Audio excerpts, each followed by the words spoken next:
ఈ యొక్క కార్యక్రమానికి విచ్చేసిన ముఖ్య వక్త శ్రీ ఆఖిర్ అలీ గారిని ఈ యొక్క కార్యక్రమాన్ని ఉద్దేశించి ప్రసంగించాల్సిందిగా కోరుతున్నాం.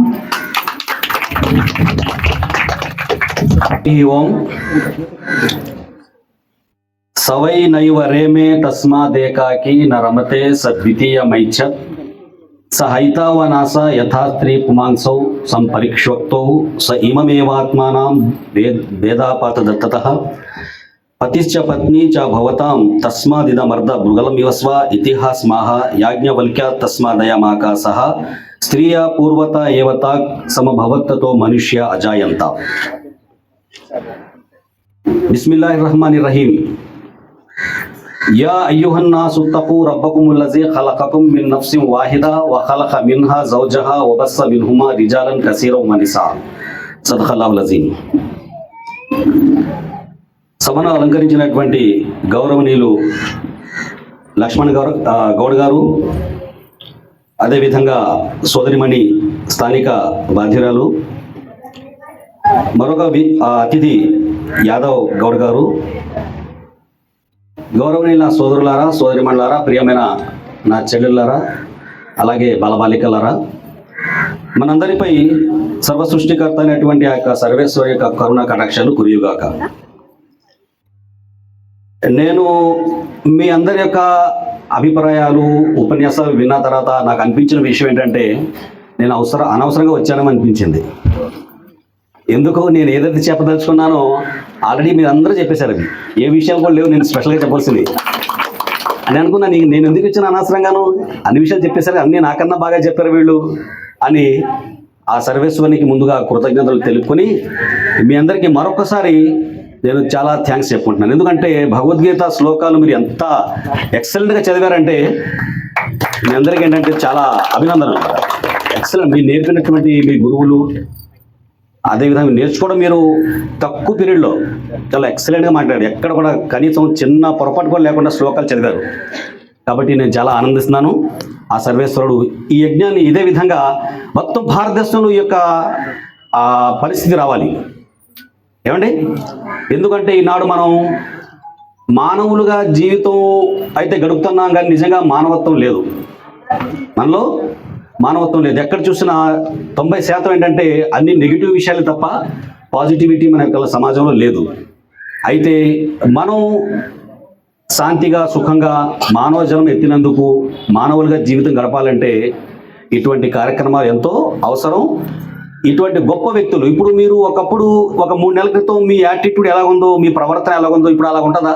ఒకవేళ నెగిటివ్గా ఉందనుకోండి, ఇప్పుడు అలా ప్రవర్తించగలరా మీరు? లేదు. ఎందుకు? ఒక విషయం తెలిసింది, లైఫ్ యొక్క పర్పస్ తెలిసింది మీకు. నా జీవితం దీని గురించా, నా జీవితం పరీక్ష, ఈ పరీక్షలో నెగ్గాలా లేకపోతే అపజయం చెందాలా అనేది విషయం మళ్ళీ తెలిసింది. ఈ జీవితంలో అపజయం పాలైతే ఏ ఘోర శిక్షలు, ఘోర పరిణామాలు ఎదురవుతాయో అనే విషయం తెలిసింది. అదేవిధంగా ఈ పరీక్షలో ఒకవేళ మనం విజయం సాధిస్తే దానివల్ల కలిగే ప్రయోజనం, ఇహపరాల ప్రయోజనం ఏంటో విషయం కూడా మీకు తెలిసింది. కాబట్టి ఒక గొప్ప మార్పు వచ్చింది. దీనికి మనందరం ఆ సర్వేశ్వరునికి థ్యాంక్స్ చెప్పాలి. అదేవిధంగా జీవితం చివరి వరకు కూడా ఈ మార్పు ఇంకా అభివృద్ధి చెందుతూ మనం పాజిటివిటీ వైపుకి వెళ్ళాలి తప్ప ప్రతికూలం వైపుకి వెళ్ళకూడదు. ఏమండి, ఈ విధంగా ఈ యొక్క కార్యక్రమాన్ని నేను ఎంతో అభినందిస్తున్నాను. తర్వాత కొన్ని విషయాలు మనం యథార్థాలు మాట్లాడుకోవాలి. సాధారణంగా మానవులంతా ఒక్కటే అనే విషయం మనం చెప్తాం, కానీ కొందరు దీన్ని అంగీకరించరు. ఏమంటే, ఇప్పుడు వచ్చిన వెంటనే ఒక మంత్రాన్ని చదివాను. బృహదారణ్యక ఉపనిషత్తు 3వ అధ్యాయము 4వ బ్రాహ్మణము 3వ మంత్రంలో ఏం చెప్పడం జరిగిందంటే, సారం చెప్తున్నారు, పెద్ద మంత్రం అది. ముందుగా ఒక వ్యక్తి పుట్టించబడ్డాడు. ఆ వ్యక్తి నుండే దాని జతను తీయడం జరిగింది. ఆ జత నుండే ఈ మొత్తం మానవులు ప్రపంచంలో ఉద్భవించారు అనేటువంటి అర్థం దాంట్లో ఉంది.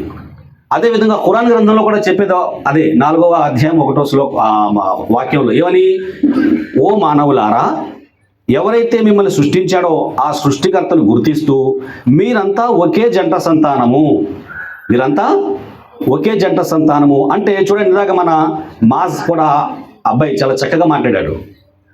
హిందువుల బి పాజిటివ్ ముస్లింల యొక్క రక్తానికి పనిచేస్తుందా లేదా? అలాగే ముస్లింలకు ఉన్నటువంటి ఓ నెగిటివ్ ఏదైనా సరే, ఏ గ్రూప్ అయినా సరే సరిపోతుందా లేదా? అంతేగాని హిందువులంతా ఒక గ్రూపు, ముస్లిమ్స్కి ఒక గ్రూపు, అలాగే క్రైస్తవులకు ఒక గ్రూపు అనే రక్తం ఉందా? లేదు. ఈ చిన్న లాజిక్ ఇది. ఈ చిన్న లాజిక్ ద్వారా వీఆర్ ఆల్ వన్, మనంతా ఒకటే అనేటువంటి విషయాన్ని మనం బలంగా నమ్మాలి. ఎప్పుడైతే ఆ విషయాన్ని నమ్ముతామో అప్పుడు మనలో పరివర్తన వస్తుంది, మార్పు వస్తుంది. ఇప్పుడు ఉదాహరణకు చూడండి, వీడు నా కొడుకు, నా కుమారుడు, వాడు ఫలానా వాడి కొడుకు అనేటువంటి విషయం వచ్చిందనుకోండి, అప్పుడు నా ఆలోచన మారిపోద్ది. యాక్సిడెంట్ జరిగిందనుకోండి, వీడికి యాక్సిడెంట్ జరిగింది, అదే అట్ ద సేమ్ టైం వాడికి కూడా యాక్సిడెంట్ జరిగింది. అప్పుడు నా ప్రవర్తన ఎలా ఉంటుంది? ఎవరి దగ్గర నేను ముందుకు వెళ్తాను? ఎవరు పట్టించుకుంటాను? ముందు నేను నా కొడుకుని పట్టించుకుంటాను. ఎందుకు? నా వాడు కాబట్టి. నాకు నా వాడు అనే భావన ఉంది కదా, వాడు బయటోడు అనే భావన వచ్చింది. అదేవిధంగా నా ఇంటి పక్కన ఉన్నవాడు, వాడు ఎవడో ఇంకో రాష్ట్రానికి చెందినవాడు, వాళ్ళిద్దరు యాక్సిడెంట్ జరిగింది. అప్పుడు నేనవుతాను ఈ పక్క దగ్గరికి వెళ్తాను తప్ప వాడి దగ్గరికి వెళ్ళను. అది మనిషి యొక్క నైజం అది కదా. కానీ మనం అందరూ ఒకటే అనే భావన మనలో వచ్చిందనుకోండి, అప్పుడు ఏమవుతుంది? మీరు, నేను, వాళ్ళు, మనం అనే భావన ఉండదు. మనం అంతా ఒక్కటే అనే భావన ఎప్పుడైతే మనం తెచ్చుకోవాలి, ఎందుకంటే ఈ లోకమే పరీక్ష కదా, అలా భావిస్తావా లేదా అనేది పరీక్ష. ఈ విధంగా మనం ఒకటవుతాము, అందరు కలిసి ఒకే తల్లిదండ్రుల సంతానం అనే విషయాన్ని ప్రతి ఒక్కరు గుర్తించి, ఈ లోకంలో భగవంతుడు పరీక్షిస్తున్నారు, నువ్వు ప్రతి ఒక్కరిని ప్రేమిస్తావా లేదా అనేటువంటి ఈ పరీక్షలో మనం నెగ్గాలి. నెగ్గితేనే ఇహలోకంలో సుఖము, తర్వాత శాశ్వత లోకమైనటువంటి ఆ గ్రంథాల్లో మీరు చదివి ఉన్నారు, శాశ్వత లోకమైన ఒక పరలోకం ఉంది, మోక్షలోకం అని చెప్పేసి, ఆ లోకాన్ని అక్కడ పొందుతారు. అది చాలా గొప్ప లోకం అనే విషయం ఇక్కడ చెప్పడం జరిగింది. అదేవిధంగా రెండో పాయింట్ ఏంటంటే, యదా యదా హి ధర్మస్య గ్లానిర్భవతి భారత అభ్యుత్థానమ ధర్మస్య తదాత్మానం సృజామ్యహం అని చెప్పేసి 4వ అధ్యాయం 6వ శ్లోకం చెప్తుంది. దీని అర్థం ఏంటి? ఎప్పుడైతే ఎక్కడైతే ధర్మం నశించిపోయి అధర్మం ప్రబలిపోతుందో అప్పుడు నేను అవతరించి ధర్మాన్ని స్థాపిస్తాను అనే విషయాన్ని భగవద్గీత శాస్త్రంలో చాలా స్పష్టంగా చెప్పడం జరిగింది. అయితే ఇప్పుడు సాధారణంగా మనం ఏ భావన ఉంది? వేదాలు, ఉపనిషత్తులు, భగవద్గీత అనే గ్రంథాలు, ఇది హిందువులకు సంబంధించిన గ్రంథాలు, ఈ గ్రంథాలతో మాకు పని లేదు అని చెప్పేసి సాధారణంగా అధిక శాతం ఎవరు భావిస్తున్నారు?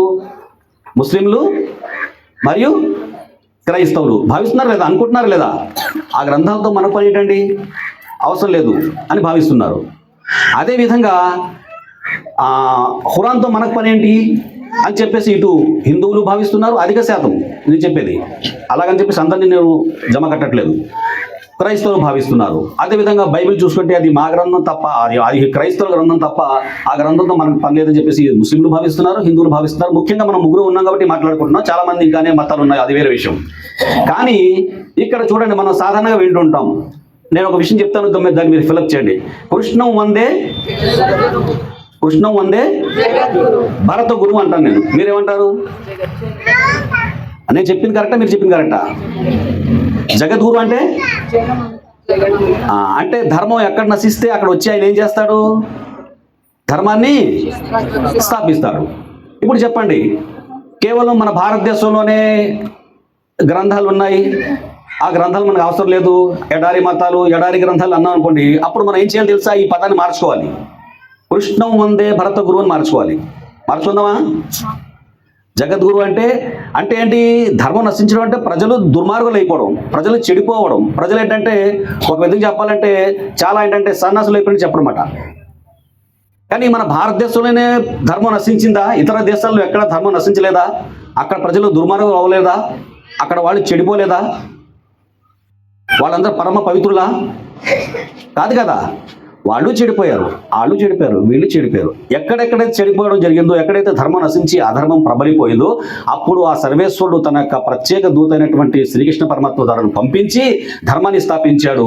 ఆ ధర్మాన్ని స్థాపించడం భాగంగానే వేదాలు, ఉపనిషత్తులు, భగవద్గీత, బైబిల్, ఖురాన్ అన్ని గ్రంథాలు కూడా ఆ సృష్టికర్త పంపిన గ్రంథాలే అనేటువంటి విషయాన్ని మనం బలంగా నమ్మాలి. ఏం చేయాలండి? ఉదాహరణకు మన ఇంట్లో ఒక ఫంక్షన్ జరిగిందనుకోండి, ఏ పెళ్లి శుభకార్యమో, మనం ఏం చేస్తాం? శుభలేఖలు వేస్తాం కదా, హిందీలో వేస్తాం. ఎందుకు? మన బంధుమిత్రులు ఒకవేళ నార్త్ సైడ్లో ఉన్నారనుకోండి, వాళ్ళకి తెలుగు రాదు, హిందీలో వేస్తాం. అదే ఫారెన్లో అంటే ఇంగ్లీష్లో వేస్తాం, తెలుగులో వేస్తాం.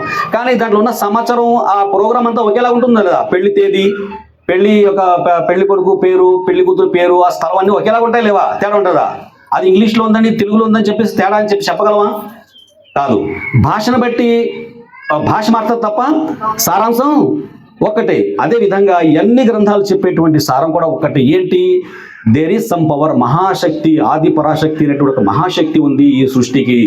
ఆయన్ని రకరకాల పేర్లు, పానీ, నీళ్లు, వాటర్, మీరు ఏం పిలుచుకోవడం పర్లేదు, కానీ పదార్థం మాత్రం ఒక్కటే. ఈ విధంగా ఒక మహాశక్తి ఉందని చెప్పేసి గ్రహించి ఆ మహాశక్తియే, ఆ సర్వేశ్వరుడే, ఆ దేవుడే, ఆ అల్లాహే, ఆ యెహోవాయే, ఆ ఆది గురువు, ఆ వాహిగురు అనేటువంటి ఆ దేవుడే ఏం చేశాడు? మనందరినీ పుట్టించాడు. ఎందుకు పుట్టించాడు? సృష్టిలో ప్రతిదానికి అర్థం ఉంది, ప్రతిదానికి లక్ష్యం ఉంది, కారణం ఉంది. అదేవిధంగా సృష్టికే గొప్ప జీవి అయినటువంటి ఈ మానవుని యొక్క లక్ష్యం ఏంటి?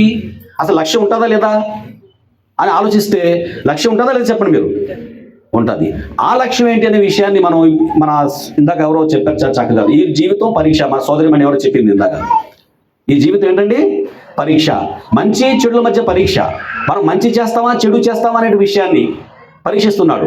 కాబట్టి మనం ఏంటంటే ఎప్పుడు కూడా నా జీవిత లక్ష్యం పరీక్ష అని చెప్పేసి ఎప్పుడైతే భావిస్తూ మన జీవితం గడుపుతామో అప్పుడు మనం ప్రతి ఒక్కరితో సవ్యంగా ఉంటాం, మంచిగా ఉంటాం, ఏమండి, న్యాయంగా, ధర్మంగా ఉంటాం.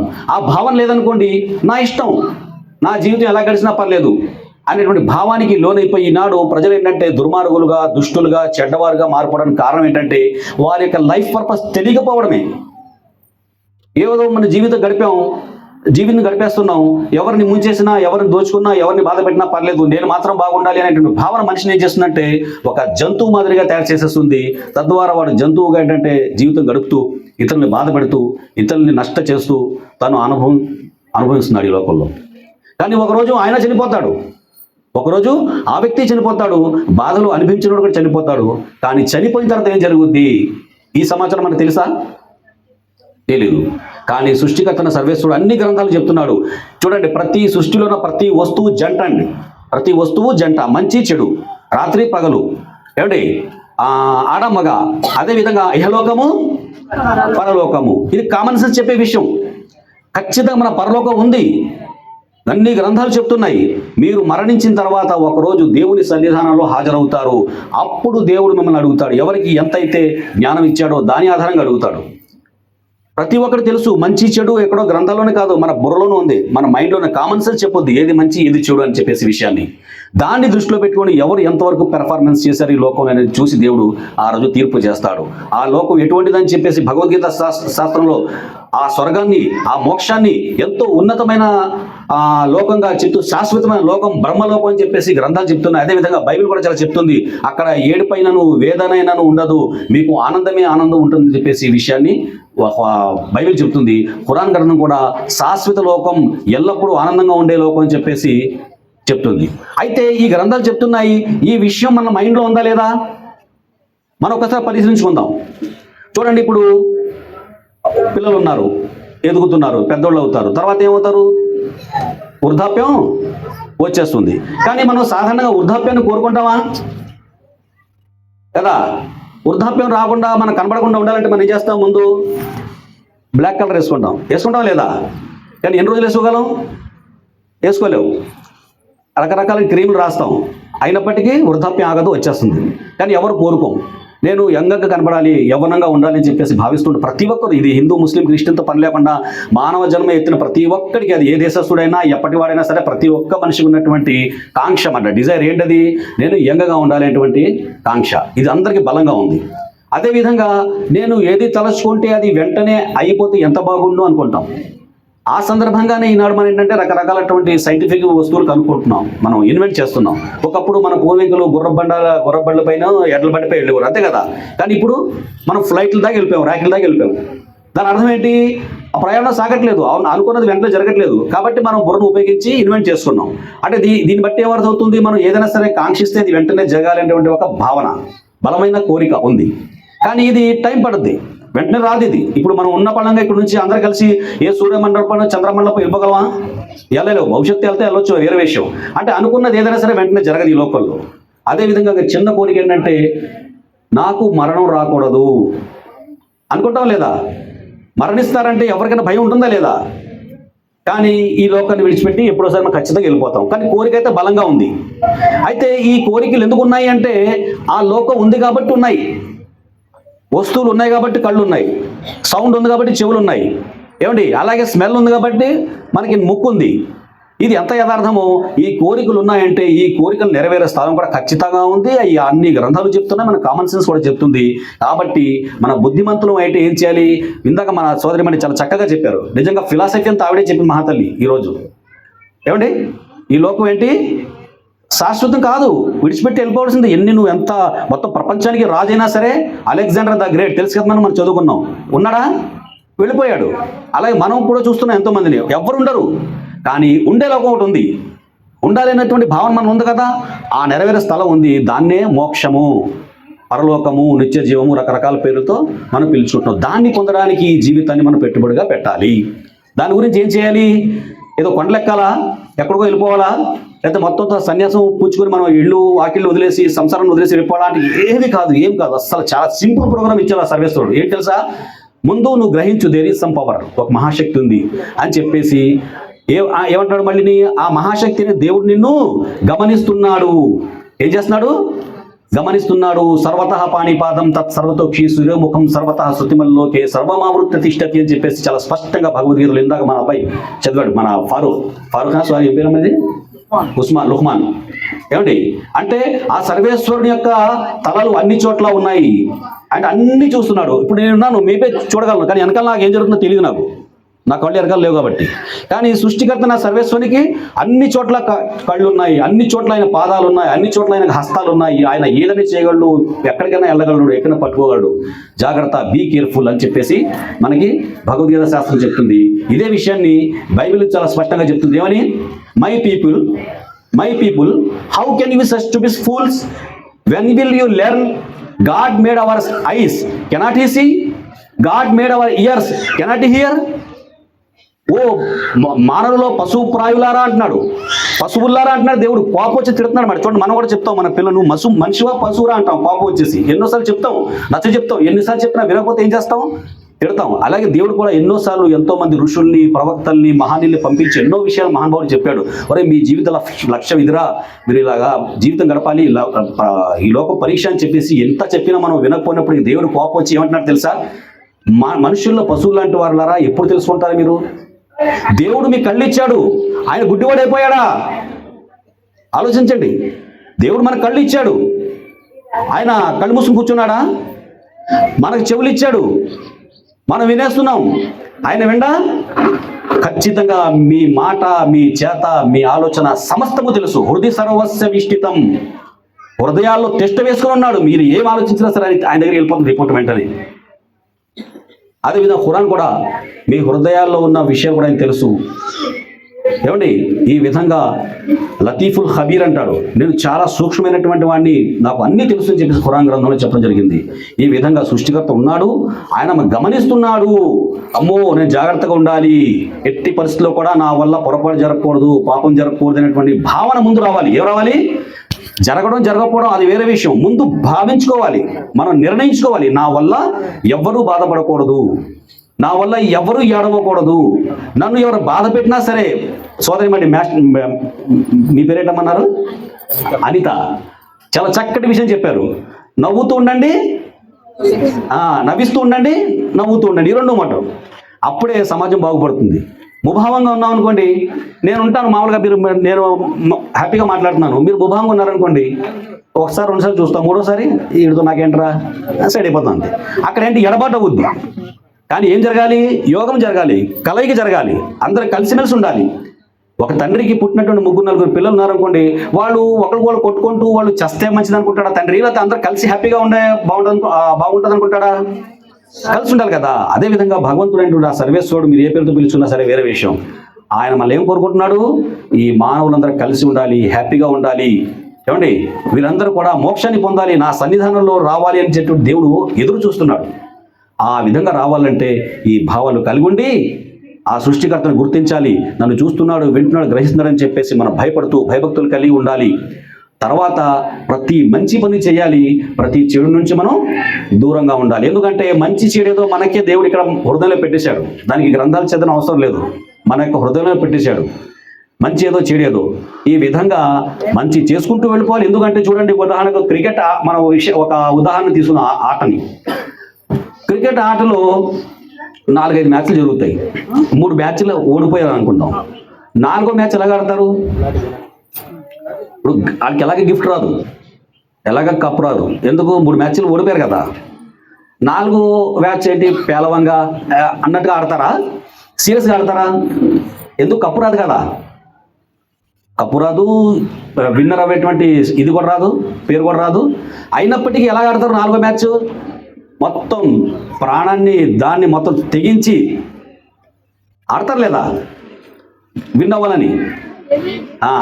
వాస్తవానికి వాళ్ళు కప్పు రాదని విషయం తెలుసు, అయినప్పటికీ ఆడతారు. అదేవిధంగా మనం జీవితంలో కూడా ప్రతి మంచిది చేసుకుంటూ పోవడానికి మనం కంకణం కట్టుకోవాలి. ఎందుకు? రిజల్ట్ ఇచ్చేవాడు ఎవడు? వీళ్ళకి కప్పు ఎలాగెవరు? ఫెయిల్ అయిపోయారు కాబట్టి. ఆ లాస్ట్ మ్యాచ్ గెలిచినా గెలవపోయినా ఒకటి.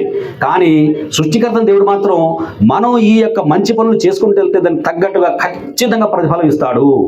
వమయ్యామల్ మిస్కాల జరతిని ఖైరయ్యరా, వమయ్యామల్ మిస్కాల జరతిని షర్రయ్యరా అని చెప్పేసి మీరు చేసుకున్న ప్రతి మంచిని చూస్తారు, ప్రతి చెడు కూడా భగవంతుడు మనకి స్క్రీన్ మీద చూపిస్తాడు. కాబట్టి ఈ లోకంలో మనం ఏం చేయాలంటే, నా వల్ల ప్రతిదీ మంచి జరగాలి అని చెప్పేసి మనం ముందు భావించుకోవాలి, అది నిర్ణయించుకోవాలి.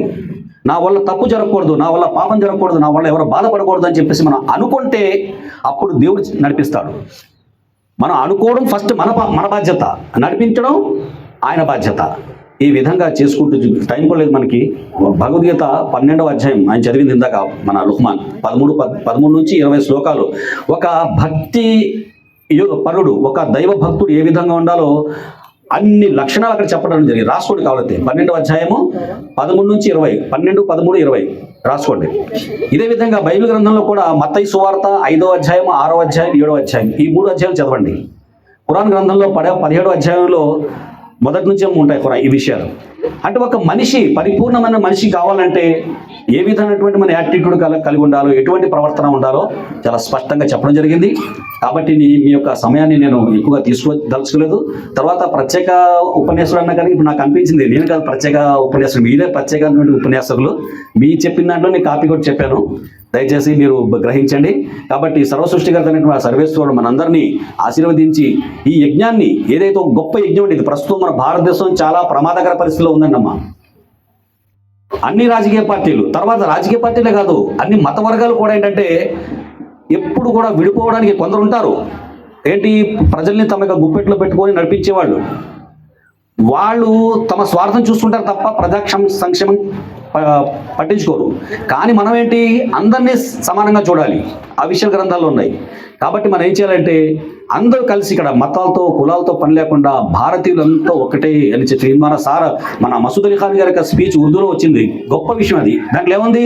ఇప్పుడు సాధారణంగా ముస్లింలో పండిత వర్గం ఏంటంటే ముస్లింలు కాని వాళ్ళని పరజాతీయులు అంటారండి, గైర్ హోమ్ అంటారు. అది పెద్ద బూత్ అండి అది. ఎలాగా? ఇప్పుడు నేను ఉన్నాను అనుకోండి, నాకు 2 పిల్లలు, నేను ఖురాన్ని అనుసరించి నేను ముస్లింగా ఉంటాను ప్రమాణం చేసి నేను ముస్లింగా ఉంటాను అనుకొని జీవితం గడిపితే నేను హమ్ అంట. నా పిల్లలు ఉన్నారు కదా, నా పుట్టినోళ్ళు, వాళ్ళు కనుక నేను ముస్లింగా ఉండండి ఖురాన్ అనుసరించు అని చెప్పేసి వాళ్ళు ఇంకేదో మతంలో గెలిపారు అనుకోండి, అప్పుడు వాళ్ళు గైర్ హోమ్ అంట. ఎలాగవుతుంది?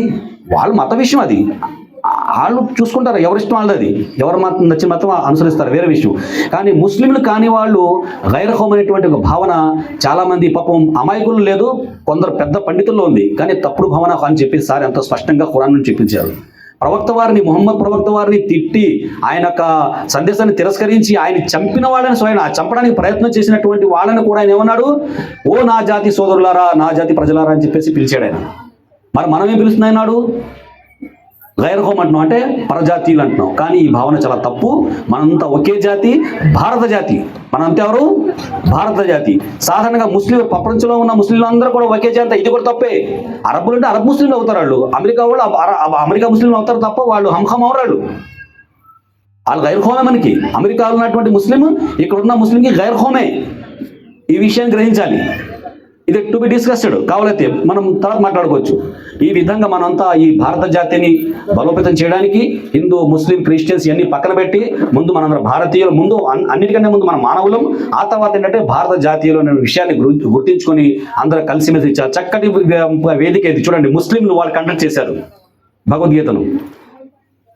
అదే విధంగా ఇందాక చెప్పారు మా గ్రంథాలతో మీకు పనేంటి, ఎందుకు అన్ని గ్రంథాలు అందరియే, సూర్యుడు అందరిది, ఎవరు హిందువులదా సూర్యుడు, నీళ్ళు ఎవరి ముస్లింలియా, గాలి క్రైస్తవులదా కాదు కదా, గాలి నీళ్లు సూర్యుడు వెలుతురు ఎన్ని ఎలాగైతే అందరి ఉమ్మడిసలతో ఈ భగవద్గీత వేదాలు ఉపనిషత్తులు బైబిల్ ఖురాన్ అందరి గ్రంథాలు అన్నమాట.